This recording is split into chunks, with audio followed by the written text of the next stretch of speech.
하나님의 말씀은 마태복음 4장 19절에서 20절 말씀입니다. 두 절 우리 함께 같이 읽겠습니다. 말씀하시되 나를 따라오라. 내가 너희를 사람을 낳는 어부가 되게 하리라 하시니 그들이 곧 그물을 버려두고 예수를 따르니라. 아멘. 부르심에 대한 응답이라는 제목으로 함께 은혜를 나누려고 합니다. 예수님께서 시몬 베드로에게 그 형제 안드레에게 나를 따라오라고 말씀하십니다. 예수님께서 이 제자들을 부르고 있는 모습을 보여주고 있고 거기에 응답을 하고 있습니다. 그들이 그물을 버려두고 예수를 따르니라. 부르심에 대한 응답을 보여주고 있습니다. 저는 늦게 사역을 시작을 했습니다. 늦은 나이에 하나님께서 부르셨는데 요리조리 빼고 결국은 하나님께서 미국으로 보내셔갖고 미국에서 신학을 공부하게 되고 그래서 늦은 나이지만 하나님께서 부르심에 응답을 해서 신학을 공부하고 사역자가 되게 되었습니다. 저는 이 예수님께서 제자들을 부르는 것을 보면서 어떤 것을 느꼈느냐면 부르심에 응답한 이 사람들은 죽음을 각오해야 하는 것입니다. 저는 이 말씀을 보면서 12명의 제자를 부르셨을 때 이 제자들은 한결같이 다 순교자가 됐습니다. 제자로 부르셨다는 것은 죽음을 각오해야 한다는 것을 마음 안에 새겨야 된다는 생각을 갖게 되었습니다. 그래서 안드레와 베드레뿐만이 아니라 12제자 가룟 유다를 빼놓고는 또 요한을 빼놓고는 모두가 다 순교한 사람들입니다. 제자가 되기 위해서 부르심에 응답한 사람들의 결과는 죽음이라는 것을 생각하게 된 것입니다. 사역자가 된다는 것은 하나님의 부르심이잖아요. 그 부르심의 응답은 죽을 각오를 해야 한다는 것을 명심해야 되겠더라고요. 저는 오후 3시에 제가 담임 목사 취임할 때 했던 말씀입니다. 오후 3시에 저를 하나님께서 부르셨습니다. 늦은 나이에 부르셔서 47에 불렀으니까 굉장히 늦은 나이에 3시에 부르셔서 그 부르심에 저는 응답을 했습니다. 그리고 4시 30분에 사역을 마쳤다가 은퇴를 했습니다. 그러다가 다시 5시에 저를 부르셨습니다. 부르심에 응답해서 아직도 많이 부족하지만 성령님을 의지해서 맡겨주신 귀한 사역을 잘 감당하고 있습니다. 제 생각에 예수님께서는 이 땅에 의인을 부르러 오신 것이 아니라 죄인을 부르러 오셨다고 했습니다. 이 말씀을 마음 안에 새기면서 늘 겸손한 자세로 하나님을 섬기고 또 교회를 섬기고 또 성도들을 섬기겠다는 다짐으로 출범을 했습니다. 그래서 주변에 있는 많은 영혼들을 죽어가는 영혼들을 살리겠다. 또 잠들어 있는 심령들을 깨우겠다. 또 잃어버린 영혼을 찾겠다. 헤매이고 방황하는 영혼들을 주변으로 인도해서 하나님의 나라로 구원하는 일에 매진을 다 해야 되겠다고 저는 다짐을 하고 그렇게 시작을 했습니다. 제가 목사로 안수받고 취임을 할 때 이원상 목사님, 중앙장로교회 이원상 목사님께서 말씀을 전해주셨습니다. 물론 저는 침례교 목사이지만은 그 당시에 침례교 목사 한 20여 분이 오셔서 저에게 안수를 하셨지만은 말씀만은 중앙장로교회 이원상 목사님께서 해주셨습니다. 오래전 일이지만은 하여튼 그럴 때 이원상 목사님이 해주신 말씀이 오늘 본문의 말씀입니다. 제가 기억이 나갖고 이 말씀으로 함께 은혜를 나누려고 하는 것입니다.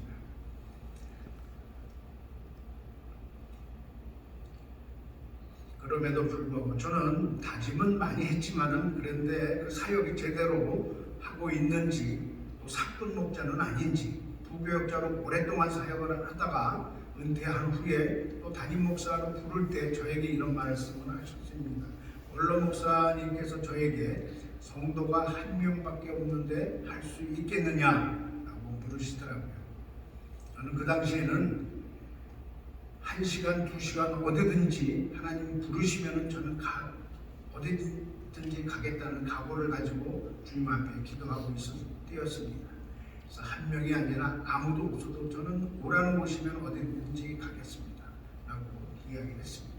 하나님께서 불러주셨습니다. 늦은 나이지만은 그럼에도 불구하고 하나님께서 맡겨주신 사명을 잘 감당해서 또 죽어가는 영혼들을 살리며 복음 전파 사역에 무엇보다도 예수의 일꾼으로서 하나님의 일꾼으로서 맡겨진 사역을 잘 감당하겠다고 그렇게 다짐을 했습니다. 지금 이 세상에는 수많은 사람들, 약 80억 명에 가까운 1월 통계를 보니까 1월 15일을 기점으로 해서 80억 명이 넘어간다고 합니다. 하루에도 수천 명의 사람들이 좀 탄생하고 있잖아요. 1월 15일을 기점으로 해서 80억 명을 넘어간다고 하는데 어찌됐든 간에 이 사실을 인정하든 인정하지 않든 어떻든 간에 하나님께서는 이 많은 사람들을 이 세상에 태어나게 하셨습니다. 그리고 이 시대를 살아가게 하셨습니다.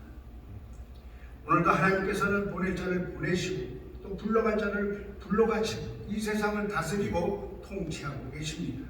이렇게 수많은 사람들 가운데 저와 여러분을 불러주셔서 예수 그리스도를 통하여서 구원을 얻게 하시고 하나님의 백성이 되게 하시고 또 하늘의 거룩한 성도로 우리를 세워주셨습니다. 그러므로 우리가 반드시 기억하고 잊지 말아야 할 사실은 하나님께서 저와 여러분을 택하셔서 성도로 세워주신 이유라는 것입니다. 우리는 그 이유에 대한 분명한 대답을 가지고 살아가야 합니다. 왜냐하면 하나님이 우리를 불러서 성도가 되게 하신 이유가 우리는 이 땅에 살면서 우리 삶에 그 살아가야 할 이유가 우리 삶의 목적이 뿐만이 아니라 존재해야 할 이유가 되기 때문에 그렇습니다. 이것이 우리를 부르신 목적인 것입니다. 이 세상에 수많은 사람들이 많이 있잖아요. 그런데 그 중에서도 약 전 세계 25%가 기독교 인구라고 말을 합니다. 그럼 75%는 아직도 주님을 모르고 살아가고 있습니다. 전 세계를 뿐만이 아니라 우리 주변에도 수많은 사람들이 아직도 하나님을 모르고 예수님을 모르고 이리저리 헤매고 방황하는 영혼들이 얼마나 많은지 모릅니다. 우리는 늘 그것을 인식하면서 살아가고 있습니다. 왜 이 땅에 사람들을 보내주셨는지, 하나님께서 왜 우리를 불러주셨는지, 또 말씀을 선포하는 것이나 복음 전파에는 아무 관심도 없이 살아가는 사람들이 너무나 많이 있습니다. 이 땅에 존재해야 할 이유가 무엇인지도 모르고 살아가는 사람들이 너무나도 많이 있습니다. 나를 위해서, 우리 가족을 위해서 행복하고 즐겁고 보람이고 정말 아름답게 살기 위해서만 살아가는 사람들이 많이 있습니다. 평안하게 잘 먹고 잘 입고 건강하게 살아가려고 합니다. 내가 이 땅에 사는 존재 이유에 대해서는 전혀 생각하지 않고 살아가고 있습니다. 나만 잘 살면 되는 것입니다. 이웃이 어떻게 되든 상관이 없습니다. 내가 하나님에 대해서 나만 믿고 나만 의지하고 내가 좋아하는 것, 내가 사랑하는 것만 가지고 살아가고 내 마음대로 살아가고 있습니다. 하나님께서 이 땅의 주인이 되시고 또 지금도 하나님의 온 세상을 주관하시고 다스리시고 또 저와 여러분의 생명을 붙잡고 계시다는 사실을 모르고 살아가는 사람들이 이 땅에 얼마나 많은지 모릅니다. 그러나 저와 여러분은 존재의 이유를 분명하게 확실하게 알고 나아가야 할 것입니다. 내가 어디서 와서 어디로 가는지를 우리는 모두 다 알고 있잖아요. 무엇이 소중한 것이며 무엇을 해야 하는 것을 우리 모두 다 잘 알고 있습니다. 하나님께서 나를 이 땅에 보내셨고 지금도 하나님이 세상을 주관하시고 나를 다스리고 계시다는 것을 우리 너무나도 잘 알고 있습니다. 나를 단순히 죄에서 구원해서 천국에 이르게 하신다는 단순한 그 사실이 아니라는 것입니다. 하나님께서 우리를 이 땅에 보내시고 예수 그리스도를 통해서 구원의 삶을 살게 하신 이유는 주님께서 우리를 위해서 우리가 해야 할 일이 이 땅에 있다는 것을 말씀해 주기 위한 것입니다. 그래서 하나님이 이 세상을 지으신 창조주 하나님이심을 세상에 알게 하시고 또 죄를 지으면서도 죄를 알지 못하는 사람들에게 하나님께서 심판이 있다는 것을 분명하게 선포하게 하시고 예수 그리스도를 통해서 구원하신다는 예수 그리스도의 십자가를 통해서 구원하신다는 이 사실을 선포하라고 말씀하고 있는 것입니다. 그러므로 우리의 삶을 통해서 우리 이웃들에게 살아계신 하나님을 알게 하고 또 예수 그리스도의 십자가를 증거하는 증인으로 살기 위해서 우리를 부르셨다는 사실입니다. 성경은 하나님의 부르심과 응답에 대한 기록이라고 말할 수 있습니다. 하나님께서 노아를 부르셨습니다. 노아는 그 부르심에 응답해서 홍수 심판 때 방주를 지었습니다. 하나님께서는 아브라함을 부르셨습니다. 아브라함은 그 부르심에 응답해서 모든 민족의 믿음의 조상이 되었습니다. 하나님께서는 모세를 부르셨잖아요. 모세는 그 부르심에 응답을 해서 압제 받고 있는 애국으로부터 자기 민족을 이끌어내서 구원해 주었습니다. 또 하나님께서는 사도 바울을 불러주셨습니다. 사도 바울은 부르심에 응답해서 이방인의 선교사 사도가 되었습니다. 시몬도 마찬가지입니다. 시몬도 하나님께서 부르셔서 시몬은 부르심에 응답해서 사람을 낚는 어부가 되는 베드로가 되었습니다. 그리고 저와 여러분을 부르셨습니다. 이 세상의 많은 사람들을 복음의 말씀을 통해서 지금도 부르고 계십니다. 여러분, 교회라는 말은 이 에클레시아라는 말이잖아요. 그 뜻은 무엇으로부터 불러낸 사람, 부르심을 받은 사람, 이런 뜻을 가지고 있잖아요. 오늘도 하나님께서 세상 속에서 사람들을 불러내서 하나님의 백성으로 삼고 있습니다. 교회가 되게 하셨습니다. 즉 부르심을 받은 사람들이 이 땅에서 사명을 감당하라고 부르고 계신 것입니다. 하나님께서 이스라엘을 하나님의 백성으로 부르신 것도 사명을 감당하기 위해서 이스라엘 백성을 불러주셨잖아요. 근데 성경을 보면서 우리가 의아하게 생각하는 것은 이스라엘 백성들이 왜 그렇게 하나님의 은혜를 받고도 하나님의 은혜를 잊어버리고 우상을 섬기고 하나님을 배반하고 그리고 끊임없이 헛된 것에 마음을 뺏기고 살아가느냐 하는 것입니다. 그들은 자기들은 왜 하나님께서 자기들을 선택하셨는지, 하나님의 백성으로 삼아주셨는지, 또 왜 하나님께서 은혜를 베푸시고 도와주시는지를 깨닫지 못하고 알지 못했다는 것입니다. 이스라엘 민족의 조상으로 아브라함을 부르실 때 아브라함에게 복의 근원이 되라고 말씀하셨습니다. 이 복의 근원이 되라는 말씀은 내가 복을 먼저 받은 다음에 복을 나누라는 말씀인 것입니다. 내가 복의 근원이 되어서 복을 다른 사람에게 나누라는 말씀입니다. 즉 복의 통로가 되라는 말씀입니다. 축복의 샘이 되어서 축복의 샘물을 다른 사람들이 다 마실 수 있게 하라는 것입니다. 나만 움켜쥐고 있으라는 것입니다. 내가 복을 받았으면 복을 나누라는 것입니다. 이스라엘에 저는 가보지는 않았지만은 이스라엘 테마 여행이라는 그 영상에 보니까 이스라엘 꼭대기에 헐몬산이라고 있습니다. 여러분도 다 아시겠지만 헐몬산 꼭대기는 항상 눈으로 덮여 있습니다. 그 눈이 녹아내려서 쭉 흘러내려서 갈릴리 호수를 만들고 또 갈릴리 호수를 통해서 요단강이 흐르게 되어 있습니다. 만약에 그 헐몬산에 눈이 녹는 물이 흐르지 않고 그 안에 갇혀 있기만 한다면은 그 주변에 살고 있는 이스라엘에 살고 있는 많은 사람들이 기근으로 고통으로 죽게 될 것입니다. 그것을 움켜쥐고 있으면은 사람들은 생존을 유지할 수가 없는 것입니다. 그러나 그 물을 흘려보냈을 때 그 물을 통해서 사람들이 그 식수를 해결을 하고 농토가 비옥하게 되고 농사를 지어서 먹고 살게 된 것을 보게 됩니다. 마찬가지로 하나님께서 우리에게 복을 주셨으면 그 복을 세상에 나누어서 다른 사람들도 구원에 이르도록 해야 한다는 말씀입니다. 하나님은 복의 근원이시잖아요. 에베소서 1장 3절 말씀에 보면 하나님께서 하늘의 영적인 복을 우리에게 주셨다고 말씀하고 있습니다. 우리는 이 복을 받았습니다. 이 받은 복을 세상에 나누어야 합니다. 영생의 복을 나누어야 합니다. 예수님께서는 물고기 2마리와 보리떡 5개로 5,000명을 먹이셨습니다. 공급자는 예수님이시고 배급자는 제자들이었습니다.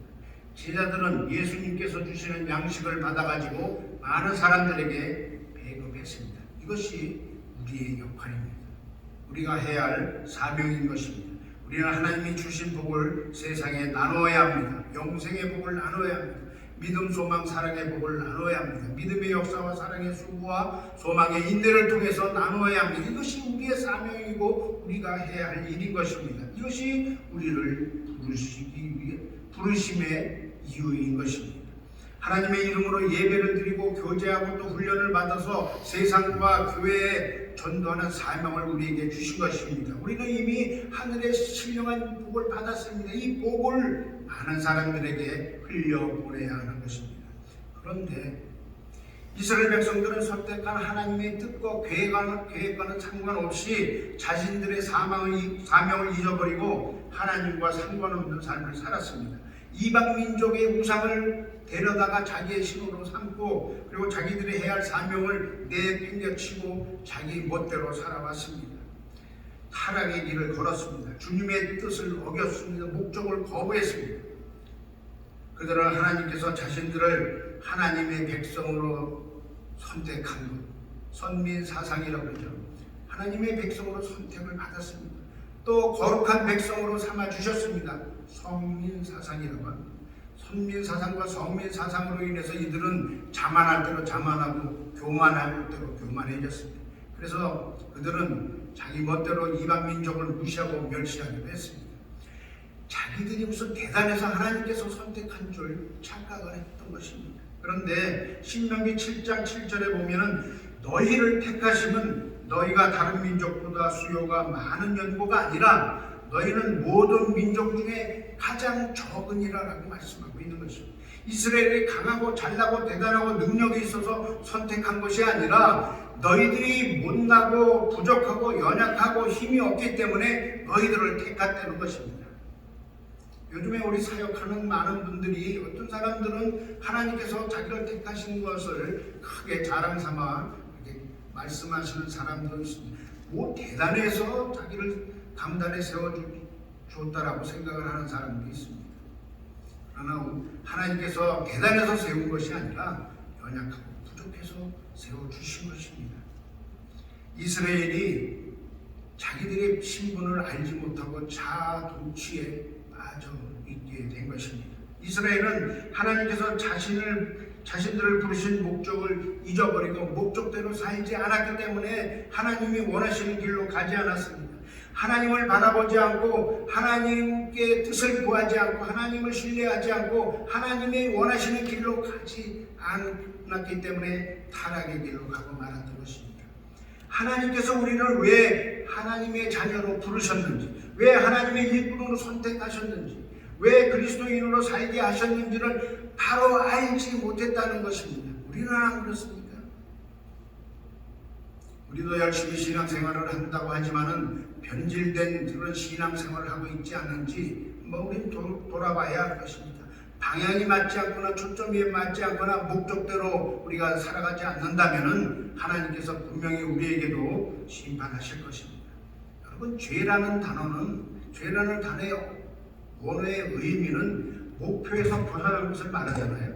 목표에서 벗어난 것을 죄라고 말합니다.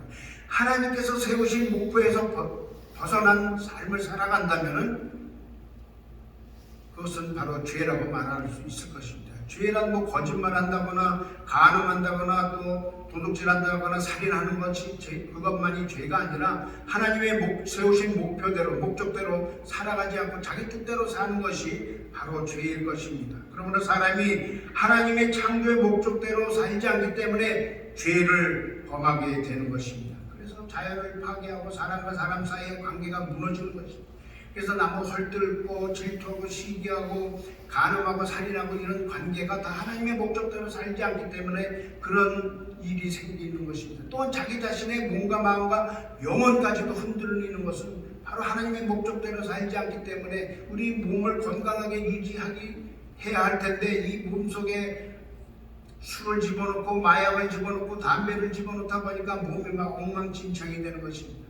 또 나쁜 것을 보게 됨으로 인해서 온 몸이 혼탁해지고 말았습니다. 그래서 질병이 생기고 또 정신질환이 생기고 사회에 악이 발생하게 되는 것입니다. 하나님의 우리에게 주신 목적대로 살아야 한다는 것입니다. 예수를 믿는 우리들은 하나님의 부르심을 받은 사람들입니다. 하나님의 부르심을 알고 그 부르심에 응답한 사람들이 저와 여러분인 것입니다. 하나님의 부르심에 응답해서 오늘도 이렇게 기도의 자리, 예배의 자리에 나와서 함께 예배드리는 우리 모두가 다 하나님의 부르심에 응답한 사람들입니다. 하나님께서 부르셨다는 것은 하나님께서 우리를 선택하셨다는 것입니다. 저는 이 땅에 살아가면서 선택하셨다는 말을 많이 생각을 해보게 되는데, 또 하나님께서 우리를 부르셨다는 것은 이 땅에 태어난 것 자체가 하나님의 부르심이라고 저는 생각을 합니다. 하나님이 부르셨기 때문에 이 땅에 태어났고 거기에 응답했기 때문에 우리는 이렇게 사역자가 되어서 하나님의 일을 감당하고 있는 것입니다. 하나님의 부르셨다는 것은 하나님께서 선택하셨다는 것이고 구별하여 부르셨다는 뜻입니다. 그리고 우리에게 사명을 주셨습니다. 무슨 사명을 주셨습니까? 하나님께서 이 땅에 태어나시게 한 것은 하나님의 영광을 위해서 살아가라고 우리를 선택하셨고 또 사명을 주셨습니다. 복음 전파의 사명을 주셔갖고 죽어가는 영혼들을 살리는 일에 우리가 쓰임받게 하기 위해서 우리를 이 땅에 보내주신 것입니다. 그 목적을 잘 발견해서 살아갈 때 우리는 승리의 삶을 살아갈 수 있을 것입니다. 하나님께 가치 있는 존재로 알려지게 될 것입니다. 하나님께 쓸모없는 존재가 되지 않도록 우리는 살아야 할 것입니다. 하나님께서 사용하시고자 하는 존재로 살아가는 저와 여러분이 되었으면 좋겠습니다. 그러므로 우리는 언제나 하나님께서 부르신 부르심의 뜻대로 목적대로 그것을 잘 발견해서 승리의 삶을 살아가는, 사람을 낳는 어부가 되라는 그 하나님 예수님의 명령에 우리는 응답하는 삶으로 승리하는 우리 사역자 모두 되시기를 주님의 이름으로 축원합니다. 기도하겠습니다. 하나님 감사합니다. 매 순간 함께 하시고 우리를 생명의 길로 인도해 주신 하나님의 은혜에 감사드립니다. 그 사랑과 은혜를 영원토록 잊지 않게 하시고 우리의 입술에 감사와 찬송이 그치지 않게 하여 주옵소서. 언제나 하나님께서 우리를 부르신 뜻, 부르신 목적을 발견하고 부르심에 합당한 삶을 살아서 하나님의 일꾼으로 살아가는 복된 인생들이 되게 하여 주옵소서. 감사드리며 예수님의 이름으로 기도합니다. 아멘. 우리 시간 합심으로 기도할 때 하나님께서 우리를 부르신 뜻이 무엇이고 또 부르신 목적을 발견해서 하나님의 일꾼으로 살아가는 복된 인생들이 되게 해달라고 기도해 주시고, 우리가 지금 예배 자리에 나와서 함께 예배드리는 이 우리 교회를 위해서 또 담임 목사님이신 양성훈 목사님을 위해서 이 교회를 위해서 우리 합심으로 기도해 주시기 바라고, 우리 버지니아 지방회를 위해서 기도해 주시기 바랍니다. 이 버지니아 지방회가 이 지역사회에 크게 쓰임받는 지방회가 되게 해달라고 우리 이 제목을 놓고 합심으로 통성으로 주여 한 번 부르고 같이 기도하도록 하겠습니다. 주여